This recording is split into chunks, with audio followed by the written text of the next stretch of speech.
સુરતમાં હત્યાના પ્રયાસ કેસમાં ઝડપાયેલા 5 આરોપીઓને 13 જુલાઈએ જાહેર રસ્તા પર ફેરવી ઢોરમાર મારનારા ડીસીપી રાજદીપસિંહ નકુમની મુશ્કેલીમાં વધારો થયો છે.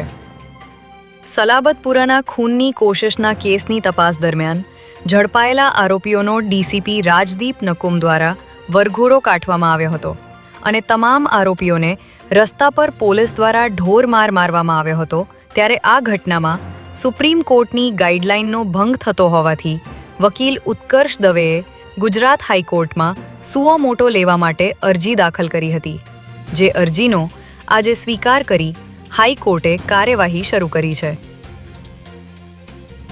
છેલ્લા 3 વર્ષથી પોલીસને હાથતાળી આપીને નાસ્તા ફરતા પ્રોહિબિશનના 35થી વધુ ગુના આચરનાર ગાંધીનગરના રીઢા બુટલેગરને સ્ટેટ મોનિટરિંગ સેલની ટીમે અમદાવાદમાંથી ઝડપી લીધો છે. મૂળ ગાંધીનગર જિલ્લાના કોલવડા ગામના ચામુંડાપુરા વાસનો વતની નરેશ રાવળ પોતાની સામે નોંધાયેલા વિવિધ ગુનાઓમાં ધરપકડ ટાળવા માટે અવારનવાર રહેઠાણ બદલતો હતો.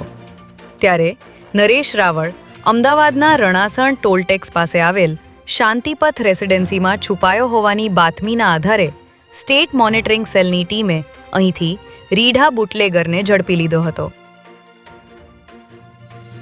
અમદાવાદમાં ઉચ્ચ પોલીસ અધિકારીઓને નિશાન બનાવી છેતરપિંડી આચરવાનું એક ચોંકાવનારું કૌભાંડ સામે આવ્યું છે, જેમાં એસીબીમાં એડિશનલ ડાયરેક્ટર તરીકે ફરજ બજાવતા આઈપીએસ અધિકારી પ્રવીણ માલ અને તેમના પરિવાર સાથે ફ્લેટ અપાવવાના નામે 61 લાખથી પણ વધુની ઠગાઈ આચરવામાં આવી હોવાનું સામે આવ્યું છે.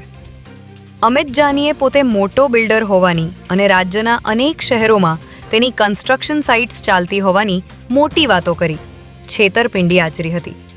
ત્યારે આ મામલે ચાંદખેડા પોલીસ સ્ટેશનમાં આરોપી બિલ્ડર દંપતી સામે ગુનો દાખલ કરવામાં આવ્યો છે.